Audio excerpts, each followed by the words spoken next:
I want to begin with famous election.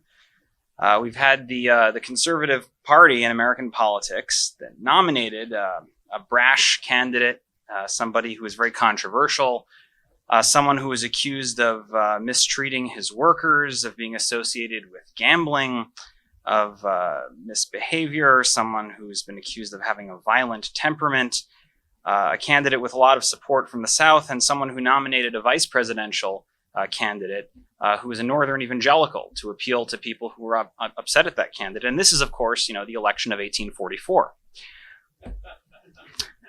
When Henry Clay ran for president on the Whig Party ticket with all of these criteria, and his co-nominee for vice president was Theodore Frelinghuysen of New Jersey. I thought that the parallels were interesting. I first thought of this parallel. There was an article written in, I think it was Politico, about comparing Donald Trump to Zachary Taylor. And I actually thought that in certain respects, the 1844 election, which was 4 years before that, was somewhat closer in terms of these comparisons. But the reason I bring this up is because then, as now, in the 19th century, devout and observant Christians were actually a minority in the United States, at least certainly in political terms. And I think that we often look back on American history and we think, we used to have a Christian country, and we no longer have this Christian country, and how do we deal with that situation? And I would actually argue that the opposite is true. I think that that Christian-infused politics always existed in the United States from the very beginning, certainly from the Second Great Awakening in great strength, but I would argue even earlier. But it was always a minority in the country. And that doesn't mean it wasn't successful. It was actually quite successful in many respects. But it was almost always successful, I would argue, when it formed alliances with other groups that fell outside of a Christian political framework. I think that this has a lot of implications for today. So, there's two aspects to Christian politics in the United States. One is governmental, and the other is really voluntary. The famous voluntary associations of the early and mid-19th century, where you have a wide variety of institutions and organizations and associations that seek to promote social good, very often or usually not even using the political system, not even using the government itself, but really within civil society, and seeing themselves as having really a salutary relationship with government by basically working outside of government in order to achieve a good end. Most of these organizations in the 19th century were of course Protestant, but they were not all Protestant. There were Catholic and Jewish organizations as well. Many of them are famous and still exist. The American Bible Society is one example, and there are numerous others, many of which were quite famous. Charles Dickens somewhat lovingly poked fun at these organizations in his novel Bleak House, where he discussed an organization based out of London that's purpose was to spread handkerchiefs around the Caribbean to recently freed slaves. But this culture was seen positively even by Dickens, who's poking fun at it, and it was seen as something very productive by many citizens. Others saw it as negative, actually. Many poked fun at it in negative terms, more so than someone like Dickens did, and saw it as basically busybodies, people who were trying to bring religion into the public sphere. Religion really was something that should stay in the private sphere, it was argued by opponents. One example of this, when it came to overt politics, is an issue that I want to introduce as sort of the first of a small list of issues where Christians were quite successful politically by forming alliances with others outside of their sphere. And that is I don't think this is such a famous case. Maybe it is. And that is Sunday mail delivery.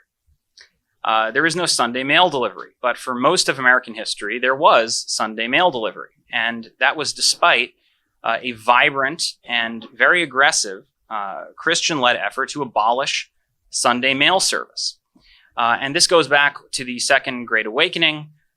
This goes actually as far back as the 1820s, even arguably earlier. You had many ministers and many Christian politicians who were arguing both on cultural grounds and on religious liberty grounds that you should not require postmen to deliver mail and sort mail on Sunday. And there were a variety of reasons why Sunday mail continued. For one, actually, post offices were not quite like today. They often doubled up as saloons and bars, and people enjoyed going out to drink in the post office. Sounds quite strange, but if you're in a rural town and there's not that many public buildings, the post office might be one of the few places where you can hide from your wife. So you went to mail a letter and you came back an hour later. But the Christians eventually succeed, and they actually succeed twice. And they succeed twice by forming two separate alliances. They briefly succeed in the 1840s by forming an alliance with railroad companies. Railroad companies were uninterested in delivering Sunday mail for a very simple reason. There's not that much passenger traffic on Sunday in a country that had many, many Sabbath observers who would not travel on the Sabbath, many Sabbatarians, primarily Christians.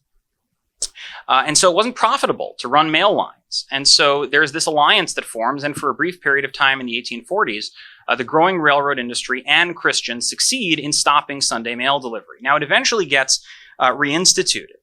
And just to give you an idea, because we often think that anti-religious animus or a sort of sharp separation between church and state is a relatively new phenomenon in American history, and to a considerable extent it is new, but it isn't unprecedented.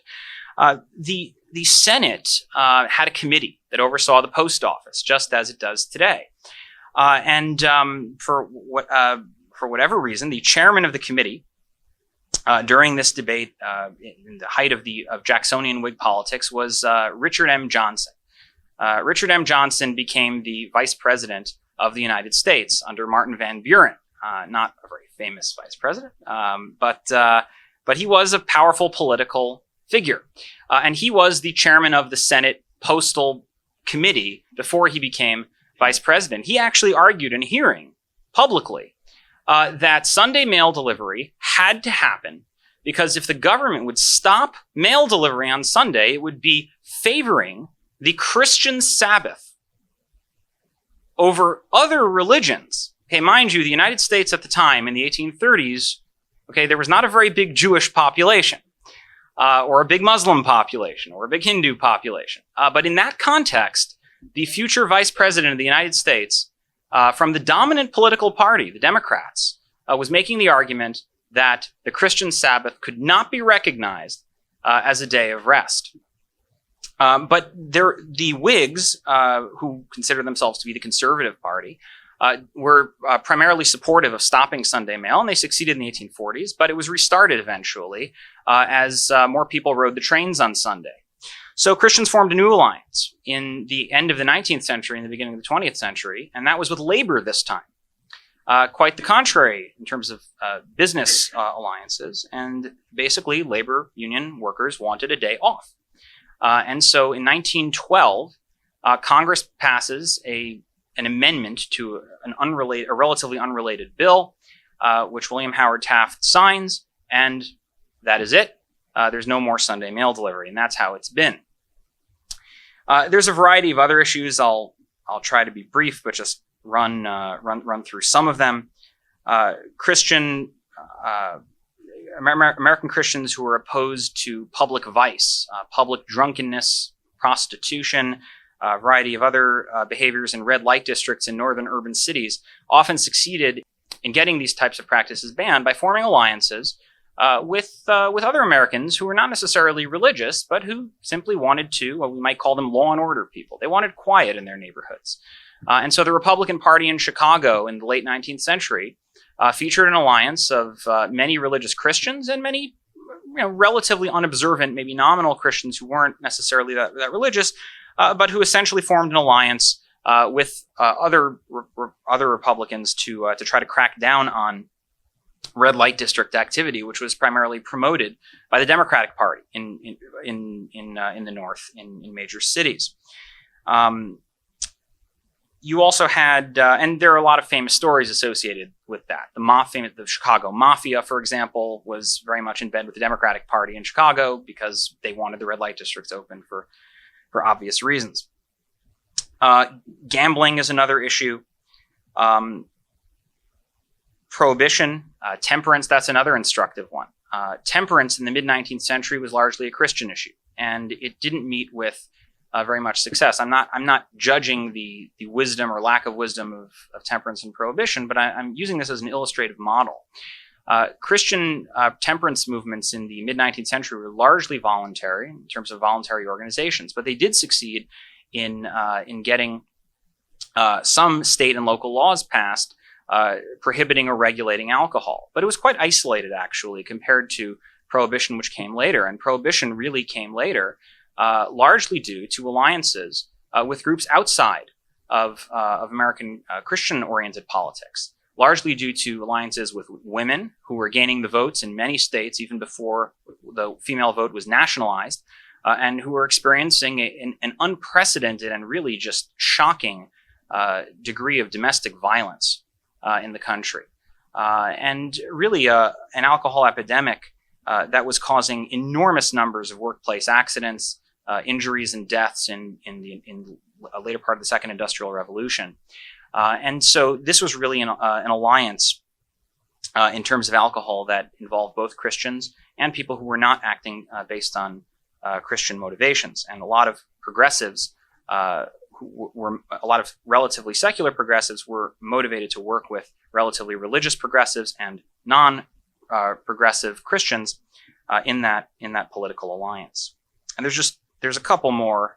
Dueling is another one. Alexander Hamilton famously goes to Weehawken to duel with Aaron Burr because dueling was illegal in New York City, and it was more permissive in New Jersey. That's why I moved to New Jersey personally. But Henry Clay himself was a duelist in 1844. He didn't do the duel in 1844. When he ran for president, he had been a duelist. He was notorious for that. He had been a gambler, a drinker.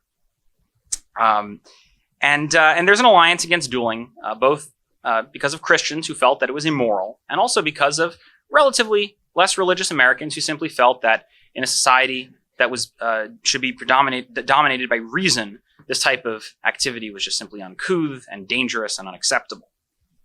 And then we have slavery. And slavery, I think, I began with the Sunday Mail, which I think is an instructive example because it in many respects, is sort of the ultimate. It's a great example of a good political alliance that's effective in serving both religious needs and just a general need that all human beings have. The same is true, of course, with slavery, and I think we all know it's famous enough how influential Christianity was in anti-slavery politics in the United States. But really, successful anti-slavery politics were only possible because of a similar alliance. An alliance that saw Christian anti-slavery politics on the one hand and an individualistic ethos of anti-slavery politics on the other. And I want to stay away from elite intellectual circles for the moment because there it's more complicated. But there's no doubt whatsoever when you read American newspapers from the 1830s, the 1840s, the 1850s, that most Americans by far, editors, letter writers, anyone involved in public discourse concerning anti-slavery, were fully comfortable making, I want to say anyone, but most such Americans were fully comfortable both making conservative social arguments against slavery, which were often put in explicitly religious and Christian terms on the one hand, and then in the same sentence, literally in the same sentence, to use Lockean philosophy to argue that human beings cannot be property and that all individuals are entitled to the fruits of their labor on account of the fact that they are a human being irrespective of whatever culture or society they come from, period. Universal rights. And they made the arguments in the same sentences and the same paragraphs and the same editorials. And the Whig Party itself was in the North was never enough to defeat slavery. It was the new Republican Party that was able to do so by combining a strong majority within the party of largely Christian, religiously motivated anti-slavery citizens who were ex-Whigs, with a minority of Northern Democrats who were anti-slavery and were very much motivated by an individualistic outlook, and who formed an important minority within the new Republican Party and influenced its ideology and its language. And I think one of the geniuses of Lincoln was that he was able to speak both languages, the language of Christian anti-slavery, which had been so dominant in the Northern Whig Party for so many decades, and in the National Republicans before them. And also, Lincoln spoke an individualistic rhetoric as well, a very Lockean rhetoric in many of his speeches, arguing for a universal understanding of everyone's right to the fruits of their labor as human beings.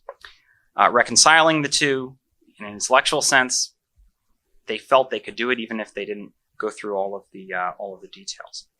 And I think that to conclude, there are a few lessons that we can learn practically from this. And number one, sort of, what I've been emphasizing till now, which is, the forming of alliances is so often critical to winning actual political fights. And so I think there's 4 lessons to take away. Number one is to choose winning battles in general. That doesn't mean that every battle we choose should always be a winning battle, but I think we should focus most of our energies on winning battles. And I think that we tend to win battles as religious Americans when we're allied with those who are motivated to come on to join the cause, so to speak, in a truly joint effort, because we can also make the argument in language that isn't explicitly religious, and we build ourselves a winning coalition in the process. The second lesson is to move the chains, and that is to try to win battles that reinforce our message, and not always to necessarily be worried about the purity of our position at every step of the way. And I think that this is something that comes up often in the pro-life movement, where people are often dissatisfied with what they consider to be gains that are too small. And so they lose sight of the bigger, longer picture. The anti-slavery movement in the North struggled with this very mightily, actually. There were many Northerners who felt we can't move incrementally against slavery. It's too small. We would be essentially sellouts if we did so. But actually, anti-slavery politics was made possible by incremental moves against slavery. The push to abolish slavery in Washington, D.C., wasn't possible. So there was a push to establish the principle that it could be abolished. And there are many other examples that led up to the actual abolition of slavery. A third lesson, I think, is that, there's an alliance is an alliance. And there can be many different people making an argument. And I think we don't really need to be concerned about who's in the alliance so much. We need to be concerned that our cause is good and that there is a viable alliance. And often people will be afraid that some elements of the alliance will seem too extreme and will discredit the cause, so to speak. I don't actually think that's true. I think that by definition, almost by definition, one of the things that you gain when you form an alliance is you have so many different ways to argue your point, or you have at least 2 if you have an alliance of 2 groups. And so if one group is making a distasteful argument, there's always the other group. I think it's very practically useful in addition to just being the right thing to do on the right issues. And the fourth and final caveat is to never give up on fundamental issues, because I think there's often the tendency in politics, and I think we've seen this in the Republican Party very often, to basically give up, to say that we've tried as hard as we can and we formed whatever alliance we can form. It isn't sufficient. And we're going to push off the issue for another day. You can do that on many issues, but when you do it on fundamental issues that are centrally important to what it is that you believe, you end up selling out your own principles, you sell out your soul, and you lose sight of what it is that you want at the end of the day. And I think the anti-slavery cause and the male cause, the Sabbatarian cause, are good illustrations where causes seemed like they were unattainable for many, many decades. The Sabbatarian male cause was unattainable for about 100 years, and the anti-slavery cause seemed unattainable for less than that, but for quite a number of decades. But the pursuers of those causes never gave up, because the Sabbath and human freedom were fundamental issues to them that they would never lose sight of. And although it took multiple generations, they eventually succeeded. Thank you.